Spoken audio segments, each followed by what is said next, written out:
Welcome everyone, and thank you for joining us for today's webinar, Geological Mapping using Studio3, including data from Sirovision. Before we begin, to ensure that all registrants are able to view and hear the presentation, can you please use the raise hand button on the left side of your screen to verify that you can hear me? Great, looking good. If you happen to experience any technical issues during the presentation today, please use this raise hand button and we'll attempt to assist you. Now, we will allocate time after the presentation for a question and answer session, so if you have any questions throughout the presentation, please enter them into the chat box on your screen and we'll do our best to address these. Now I'll pass you on to our presenter today, Andre.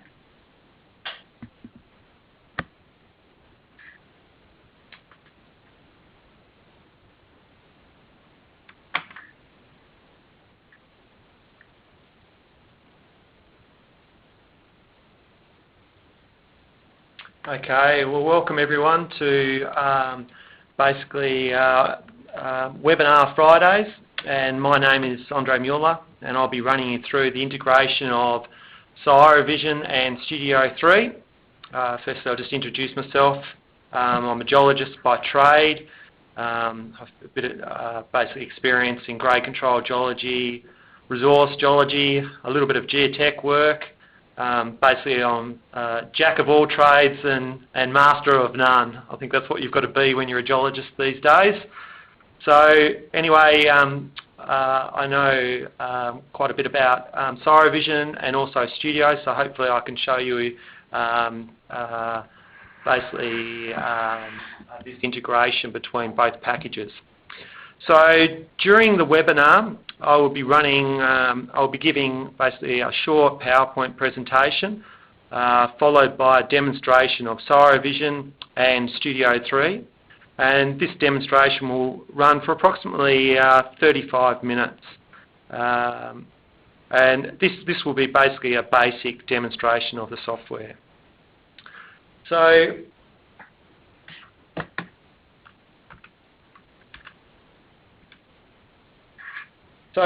for some of you that haven't seen Sirovision before, this is Sirovision. This is when you first start up Sirovision. It comes up with this interface, and basically Sirovision is a photogrammic mapping and analysis tool for geologists and engineers. And basically you can do all your geotech work here and map out any joints, any faults, any structures that you might have. You can also define bedding and lithologies within this as well. So just the basic rundown of Sirovision: you take a left and a right photo, and then you create a 3D image, and that 3D image is just a singular image, as you can see one overlapped on the side here. And then basically there's 5 images, 1, 2, 3, and there's another one down here, 4 and 5 photos that actually make up a mosaic, and these 3D images go to making up this mosaic. And the way you can do that is just by actually dragging and dropping each of these 3D images into the mosaics folder and then creating a a composited image. After that, you can basically do all your mapping and show all your joint sets and get a stereo net over on the side, and you can find your jointing domains that you have with this data set. So you can see there's a joint set here, a joint set here, and also a joint set in the middle as well. Now, so just basically, this is the properties view. Changes all your properties, and you can rotate it around and view all your data and view it that way. This has all been georeferenced also, it sits in real space once you've got the surveying to pick up the points, and you've georeferenced this mosaic picture. So that's a little bit about Sirovision. What's happening? I can't go to the next slide. There we go.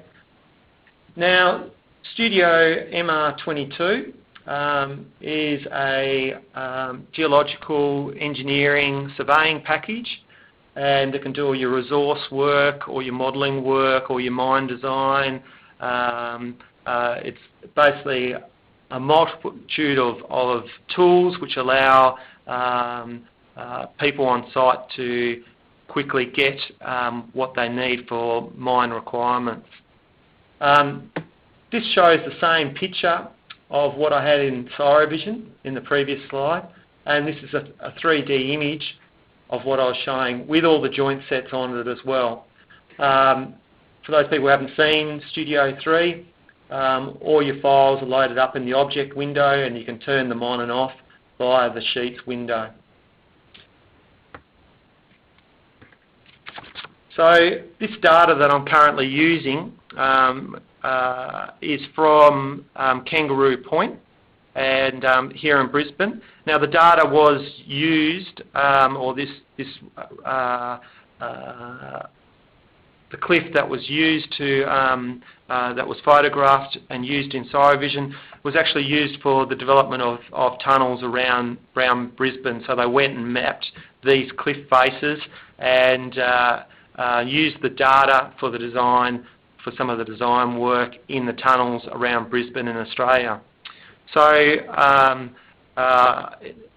Sirovision can be used in a number of different ways, and it's not only for mine design work, but it also can be used for civil work, dam work. There's a whole sweep of different ways Sirovision can be used.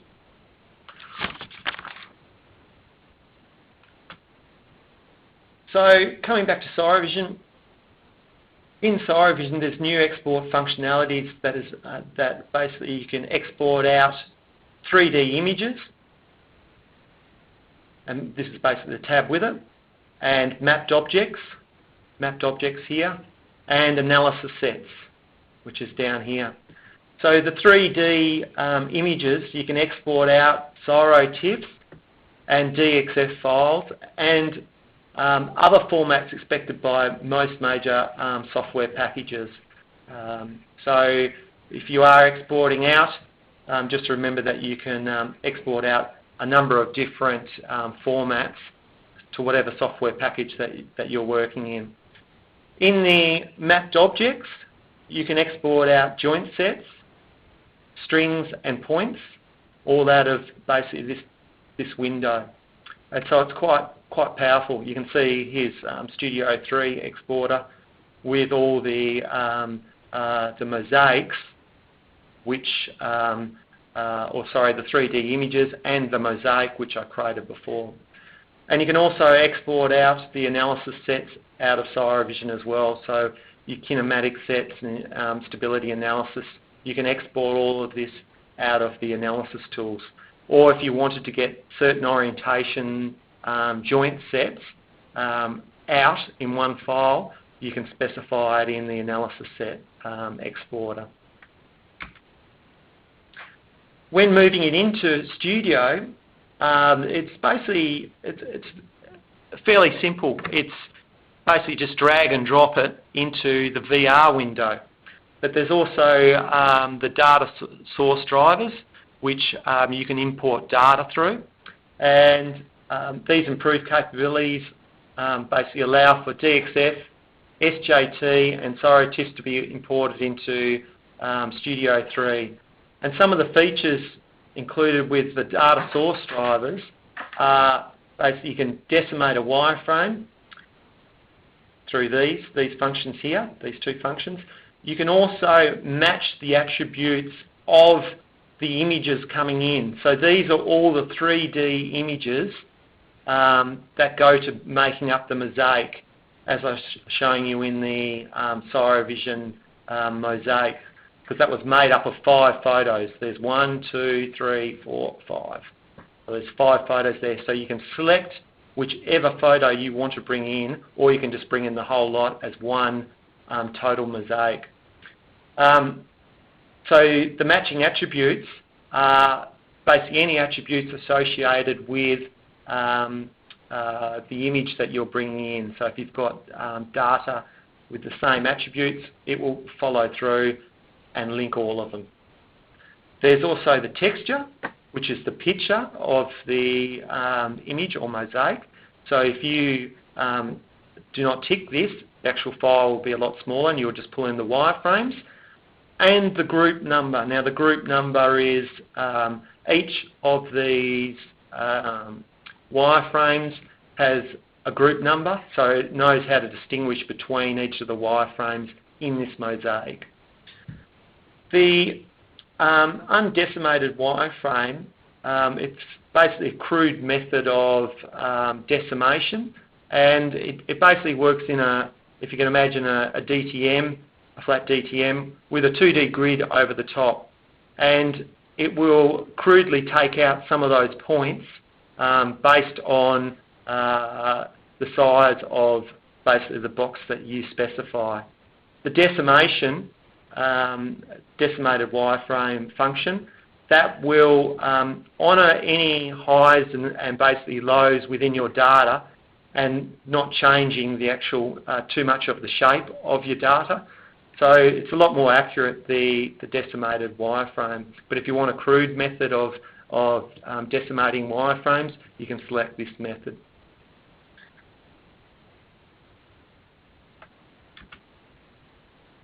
So the improved features within Studio, you can pull in basically all points, and string data can be exported from Sirovision into Studio3 by simply dragging and dropping into the VR window, as I was suggesting before. All joint set information from Sirovision can be converted to planes, either via the importing of strings or planes. And 3D images and mosaics can be exported out of Sirovision and into Studio3 quickly and easily. Automatic decimation functions in Studio3 allows for data to be loaded efficiently. So this is just basically showing you the pictures of, here's all my joint sets, and what I can do is I can basically just exchange the data quickly and easy between Sirovision and Studio3, and it actually, that works quite well. Then creating a fault within Studio is very easy. You can draw faulted surfaces along your Sirovision picture or along any faults that you have within your Sirovision picture, and or if it's, this was done for a cliff, but for open pits you can also do exactly the same thing. So this is just a small demonstration of how to cut a wireframe surface with a DTM using your Sirovision mosaic folder. And the way we do that is we use the Boolean operations. And the faults can be converted to planes, and you can get out the dip and dip direction of these structures and then link the planes with these wireframes so that you have all the dip and dip directions within the wireframe information. And then with the mosaics, you can also colour the different joint sets based on the orientations and also the dips. And that's what I've basically done with this picture here. I've got the texture or the rock type sitting underneath, and then I've got the wireframe coloured based on the different orientations from the dip and the dip direction. And you can see that you've got a green set of joints, you've also got a yellow set of joints, and you've got a pink set of joints through here. And this can be quite handy when you're mapping and you don't recognise that there's a certain joint set in one direction, but you can define the different orientations and apply a flag to your data so that you can go and view to see if there's any different joints that you might have missed. We're picking it up in the stereo net, but there might be other areas which you might not pick up when you're mapping, maybe using Sirovision, or maybe down in the pit and that you're mapping, that you might miss something.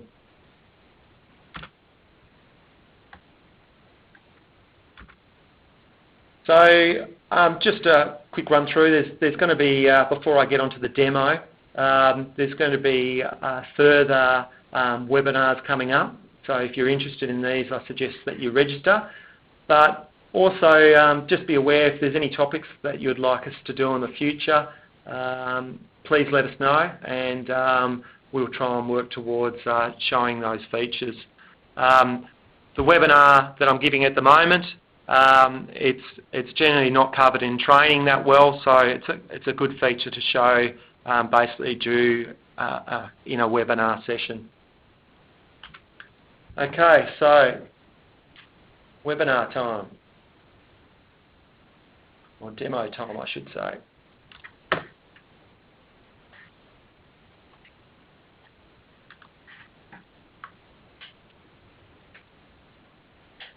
Hold on, we're having a problem. So basically I want to show,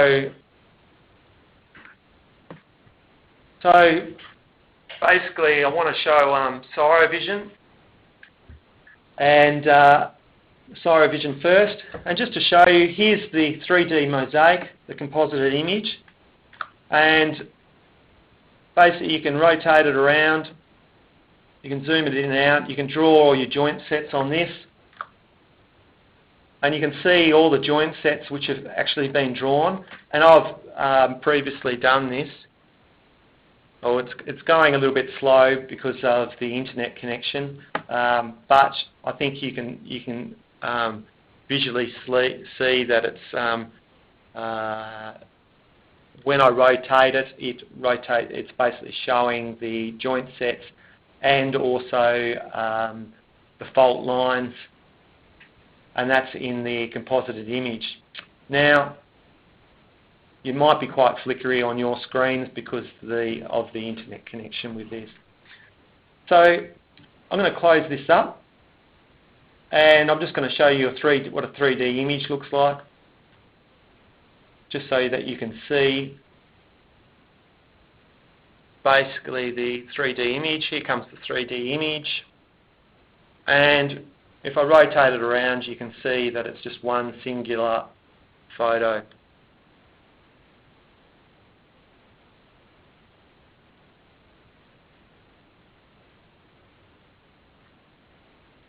Okay, so if we want to export out the data out of Sirovision, what we need to do is we need to go up into Tools and go to the Export Wizard. And this is what I was showing you in the PowerPoint presentation, is that you can export out 3D images, mapped objects and analysis sets. And for this one I'm going to select the 3D image, and what I'm going to do is I'm going to export out all these 3D images, this one here, this one, this one, this one, this one, and also the composited image that I had up before with all my mapping on it. So I can export it out as a TIFF file, as a DXF. Now DXF won't have the texture or the image displayed on it. And I'm going to export all of these images. I could select an individual image if I want to, by just clicking on here and then selecting it, or I can select all. This spatial resolution, this will save with the file, and it allows, when Studio loads up the data, it will allow basically a reduced spatial resolution to apply to that file. The destination folder, if I just click on the little icon on the side, and then I select the area that I want to save my data to,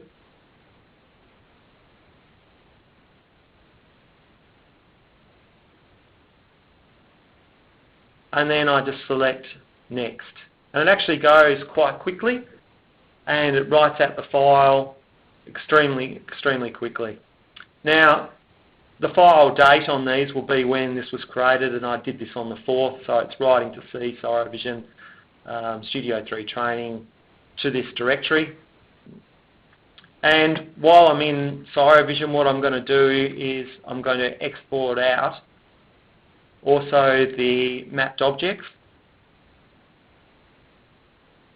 So we saw before that on the composited image we had all the mapping data. So if I go and select the composited image, and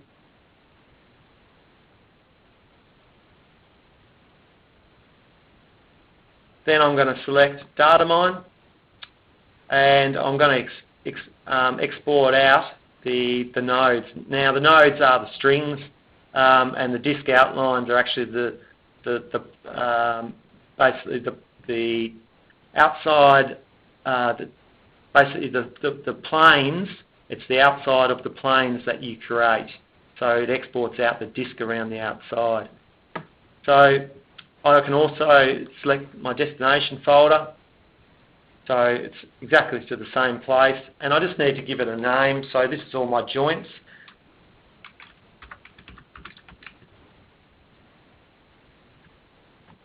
It's going to ask, do I want to replace it? Yes, I do. And you can also export out the survey lines and points here as well. I sort of prefer exporting the discontinuities as strings, because then if I've got any faults that I've drawn as traces in Sirovision, well then I can basically select them when I'm in Studio3 and indicate that they are a fault. So, or what I could do is I could just use survey lines and points to export them as a CSV or a text file, depending what I'm pulling out of Sirovision and into Studio. So if I just go next, and this goes quite fast as well, it will spit out a DM file, and that will just be joints. So you can also export out from Sirovision analysis sets, and you can select the data that you want to export out. It's exactly the same. I'm basically doing exactly the same, and it gives you the functionality to export out the different joint sets, the different orientations of joint sets that you've allocated in Sirovision based on your stereo plot, and also any wedge analysis information that we export that out as well. And here's my analysis set, and I can export any of these when I select them. Lets you export out in a number of different package types. So I'm not going to bother doing those for this one. So that's the basic setup of Sirovision. Now, if I just minimise this and I go to Studio3, now all I'm going to do is I'm just going to show you how to pull in the TIFF files, and you can also pull in SJT files, and you can pull in DXFs as well. But I'm just going to show you the different methods of pulling in data into the VR window. So firstly, if I go to where my data's sitting, so here's my data, and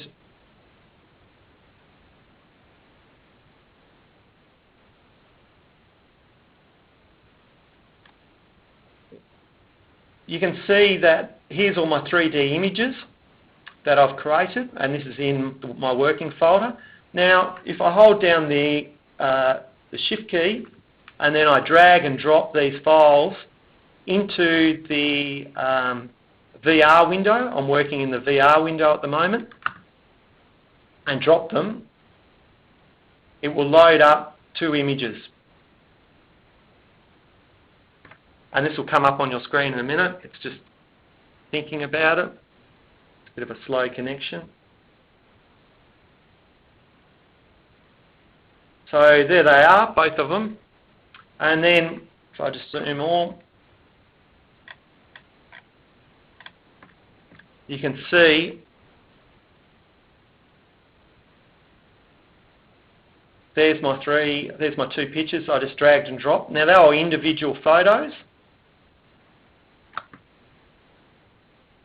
And I can select any one of those TIFF files that go to make up, or that I've exported from Sirovision. So I can export any of these. I'll just pull in one more, just so you can see. And there you can see, basically, there's another photo that we've just pulled in. So you can just drag and drop those photos. You can also go to your Sirovision project. I'll just close these up.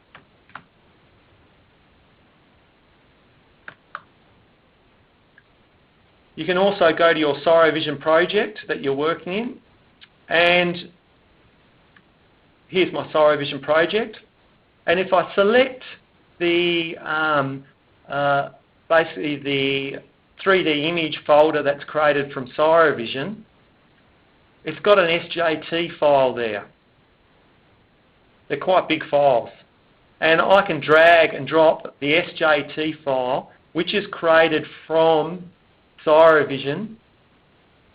It's a native file to Sirovision, into the VR window in Studio. So I can also do that as well. And there it is. And that's an SJT file. So you can import TIFFs and SJT files directly from Sirovision without even exporting out of Sirovision. The TIFF files will have to be exported out of Sirovision unless you want to pull in the 2D pictures that you originally took. So you can see that there's my SJT file, and I can pull up as many of those files. The other way that you can pull in data is through the data source drivers if you want some control over the decimation method, matching attributes, grouping, and that's going through data, load, data source drivers, other.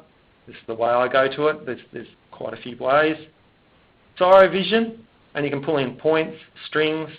For this one I'm going to pull in wireframes. And basically you can select a file that you want to pull in.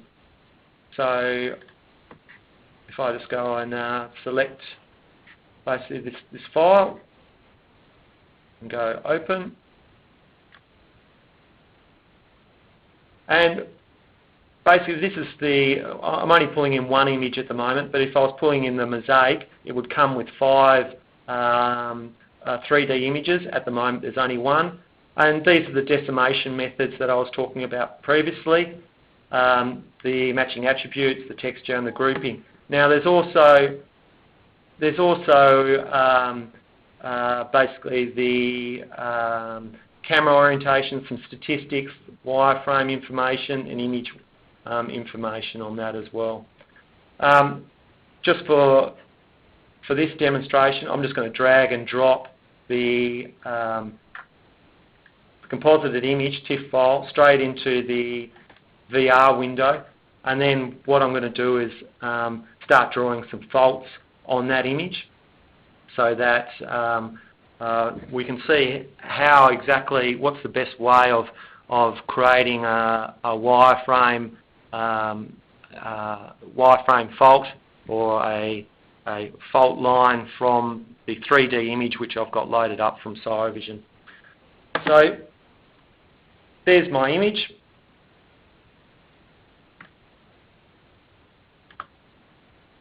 Now,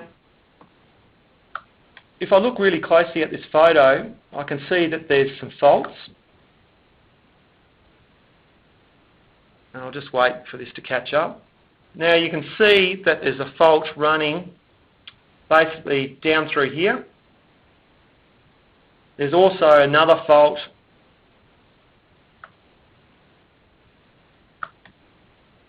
basically along this surface here. I think it's taking a little bit of time to catch up, maybe on your computer, but you can see that there's a fault surface here. There's also a small little fault running down here. So what I'm going to do is I'm going to draw some planes along these faults. And the way that I need to do this is I need to set the view plane so that I'm sitting basically on this fault plane.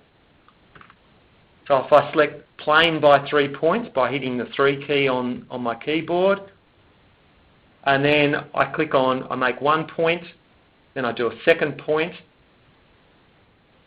and then I also do a third point using plane by 3 points.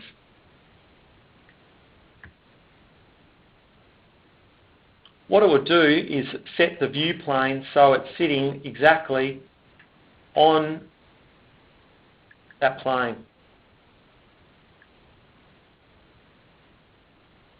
I'm just going to change some of the view settings so I can see it. And you can now see when I zoom out and I rotate around exactly where that view plane is sitting along that fault. Now you can see I'm sitting exactly along that fault. Now to get perpendicular to where my view plane is sitting, I can just go on to Align View, and now I'm sitting directly perpendicular to that fault. I'm going to draw a surface, basically a fault surface, and then I'm going to cut that surface with the DTM from basically my pit, or in this case it's the cliff face, and show where the fault actually goes underneath that DTM surface. So firstly I'm going to go Design, String Tools, Rectangles by Corners, and I'm going to select one corner and another corner, and that's my first fault plane. Then I'm going to zoom in and I'm going to set the view plane basically along this fault here as well. Go plane by 3 points as well.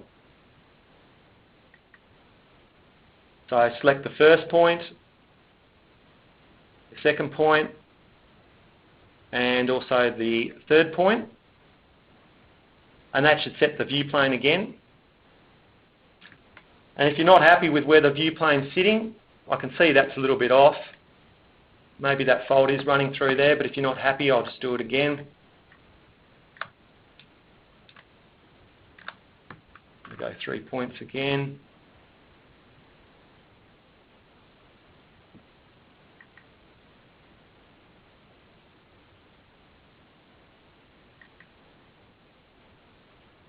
And I should be more perpendicular to that fault. That's a bit better. I can see that that fault, it's pretty close. I could go back and do it, but that's close enough just for a demonstration. So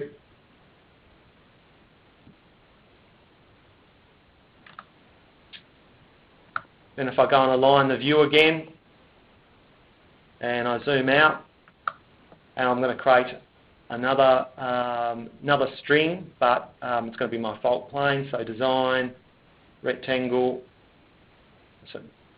Rectangle by Corners. I'm going to change the colour for this one, and I'm going to make it green. And I'll select one corner and another corner.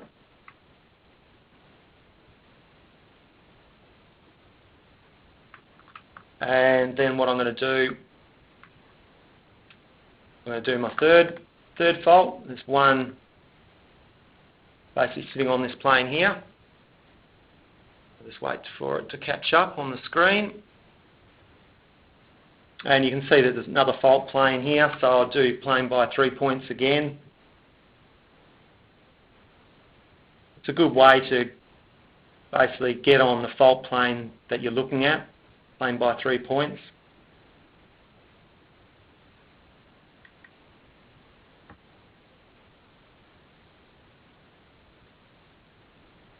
So now I'm sitting on this plane here, exactly down through that fault on that surface.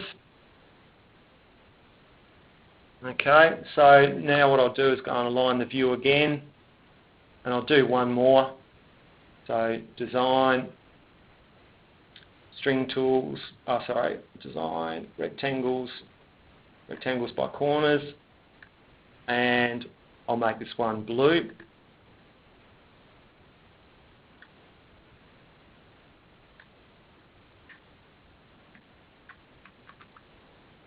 Okay, so now I've got all my basically my interpreted faults, and what I can do now is I can create a new wireframe, so CNW, and then what I'm going to do is just going to end link all of these wireframes. So end link, ELI, 1, 2, and 3. And I'm going to turn off my view plane as well.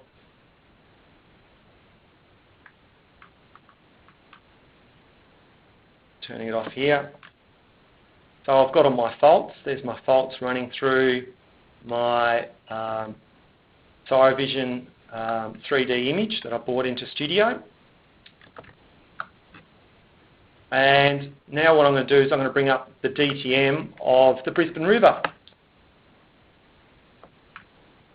And this just shows the Brisbane River running around here. And this is the Kangaroo Point cliffs that run along the side. And I've just gone over and taken some photos from over there and just interpreting some faults. So now what I can do is I can cut these wireframes with the wireframe, the DTM surface wireframe. So if you've got an open pit, well then you could do the same as well. If you've got an open pit DTM, you could do the same. So now if I go to wireframes, Boolean operations, extract separate, and I need to select my new wireframe and also my topo or my DTM. We don't want a single output.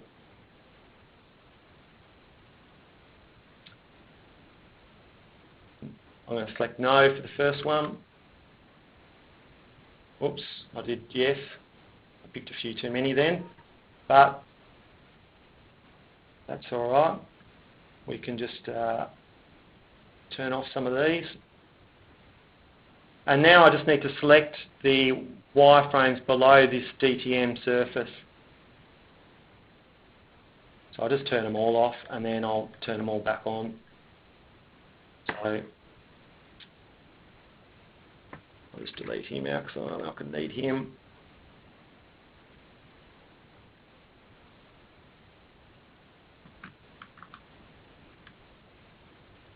It's not that one. It's not going to be that one. It'll be that one. Not going to be that one either. This one we're going to select. And this one. So now if I bring up my DTM again, you can see that there's my wireframe surfaces.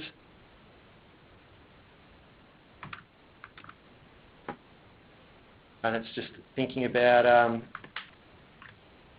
those surfaces, but you can see the surfaces sit below the topo, and now I can pull up my composited image so you can see that information, and if I want to I can change the colour of the DTM surface so I can see it. So now you can see where the faults are actually piercing the DTM surface. Okay, and that's based on this fault here, and also this fault as well. So if I want to find out the orientations of these faults, what I can do is, I'll just delete out some of these files that I don't need. So 5, 3 and 1 are the ones I'm going to need. So what I'll do is I'll just take out some of these.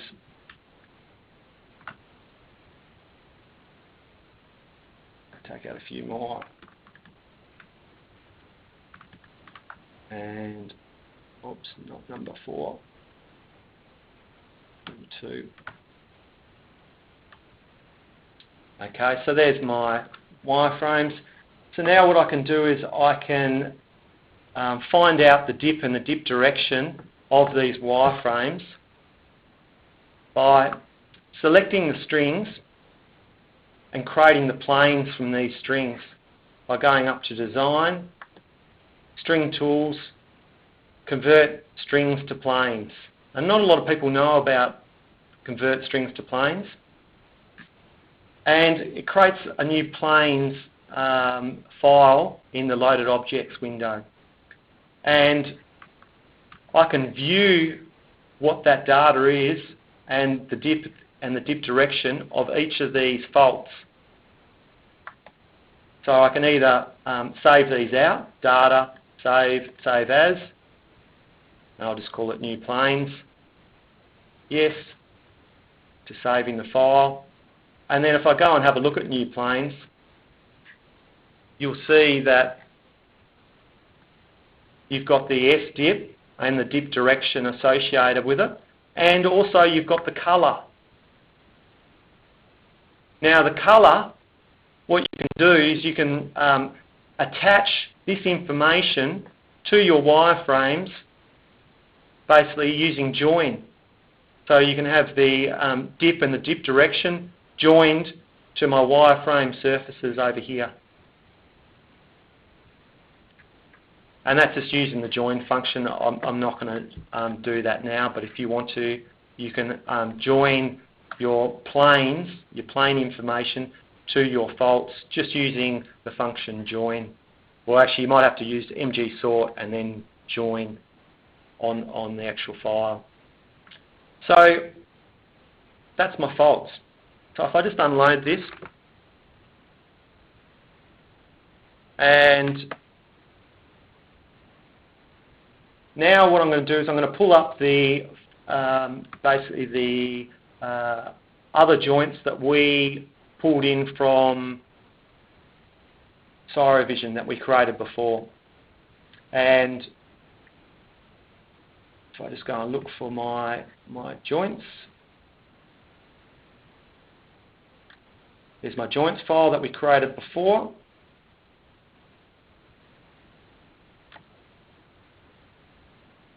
You'll see when we zoom right in, there's all my joints in there. Now if I turn off, we can also change these to planes as well. This is the file that I downloaded from Sirovision before. And if I go back into the Sheets window and turn off my new strings, and then do exactly the same, Design, String Tools, Convert Strings to Planes. Basically, we've got all the joints associated with this. And then it's created this new file called New Planes. I can go up to Data and, Applications, Charting and StereoNet. And basically we'll do a StereoNet of all these joints that we've exported out of Sirovision and into Studio. There's my new planes. We're going to pick the dip and the dip direction. I'm going to display that. So here's all my points. And if I go to Charts, I select Cool Maps. Basically colours it in a nice way. You can also set the joints also. You can define each of the joint sets.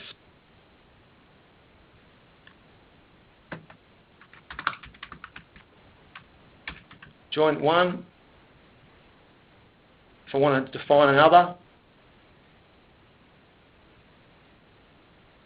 I can define another, joint 2, and so on. You can do as many as you want, basically based on this field. And then there you can see that the poles, and here's our joint set plane.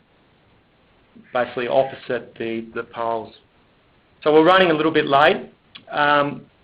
So just further information, there's all the stats here on joints as well that I've just done for those two sets. So you can see all that information as well.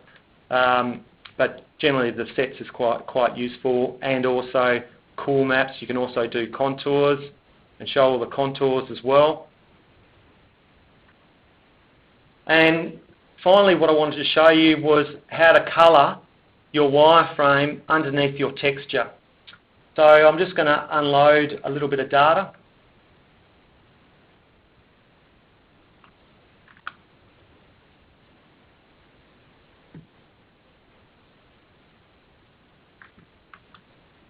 I'll just unload a little bit more. I'll just select these. Okay, now what I wanted to show you was basically how you can colour this wireframe based on the direction of each of the triangles within inside this basically Sirovision 3D mosaic that's been brought into Studio. So the way you can do that is I've got a macro here, and if you contact support, well then we can I can send you this macro. Basically what I did was, it's a very simple process. It basically uses aniso-eng, and we basically put in the 3D image. We actually put that in, and then it runs aniso-eng. We run cog-try on it. We run an extra statement on it, and then we're just doing some sorting on the file.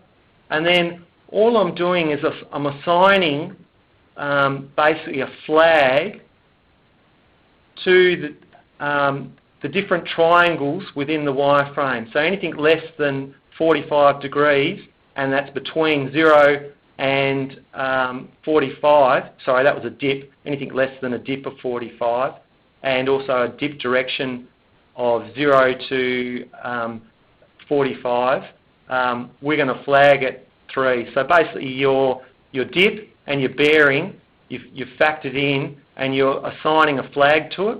And then all it does, it gives out a wireframe file, and it actually runs very fast, that macro. And the file that's actually given out looks like this. So I've just got two files loaded. I can actually take out the topo, and then I can colour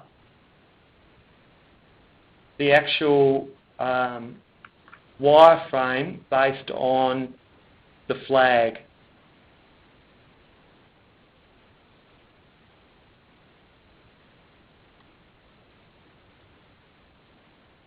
Okay. And then you'll see I've got the wireframe, or the wireframe coloured, and also the composite image up as well. Now, when I rotate it around, you can start seeing the different colours within basically the dip and the dip direction of the certain triangles within the wireframe. It's probably not dark enough.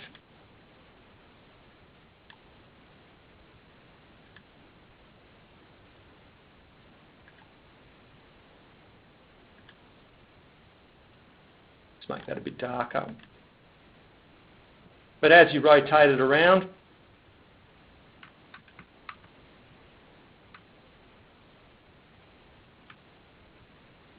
it's just trying to write the file again.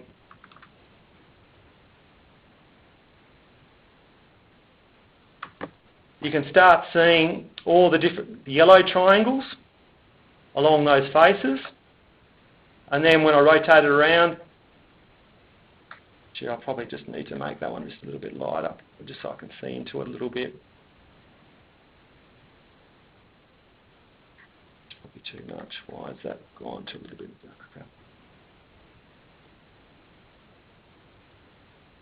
Let's go the other way. That's a bit too much. That's probably better. And then when I rotate up, you can see all the green triangles. And this is based on the orientation sets that I've got selected. And then when I rotate down, you can see all the blue triangles. And when I look straight ahead, you can see all the pink triangles. So it's a good way of letting the computer define where the orientation sets actually are instead of visually doing it. So you can see all the blue ones, you can see all the green ones, and you can see all the yellow triangles as well. So it's a good way of just looking at your data. I should actually put up the different joint sets as well. So that's basically what I wanted to show you, that a little bit about the integration of Sirovision and Studio3 and how to pull in data. So if you've got any questions quickly, I know we're running out of time.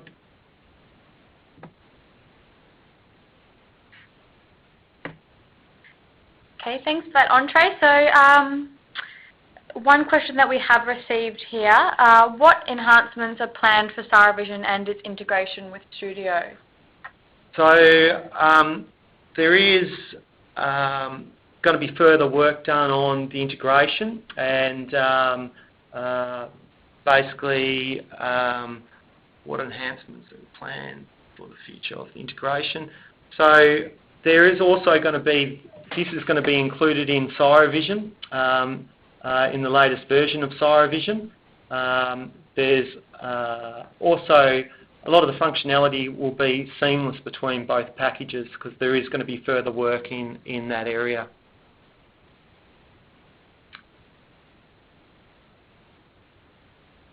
We had a question from Sam.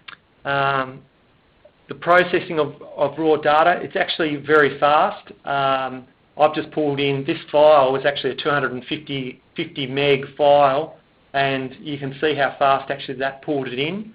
The processing steps are really quite fast now because of the decimation that's been added by the developers. So that's definitely come a long way since the earlier versions of Sirovision were out there. Because I think with the earlier versions, I don't think there was, the integration wasn't there, so they've actually been working quite hard on fixing that up. Okay, and one last question. When are the new releases of Studio3 and Sirovision scheduled for? So Studio3 is in beta testing at the moment. It's MR23. Sirovision has just released the latest version, and I think it's 5.2. Now the versions that I'm using for Sirovision, I used 5.16 and Studio 322 173. So there's the latest versions. There's going to be newer versions within the next month. Okay, thanks, Andre. We'll probably have to wrap it up there. So this marks the end of today's webinar. Thank you all very much for attending. We hope you found the content presented valuable. If you did submit a question that we were unable to address, please rest assured that these have been recorded, so we'll touch base with you as soon as we can. You'll now be redirected to an online feedback form. It will take no more than a few minutes to complete, so if you do have the chance, we'd really appreciate your feedback on how today's webinar went. We will also be sending out a follow-up email to all of our attendees. This email will provide you with a recording of the webinar, as well as the necessary details to contact us should you have any additional questions. We look forward to hearing from you soon. Thank you all once again for attending today's webinar, and thanks, Andre. Thanks, Eloise. Thanks, everyone.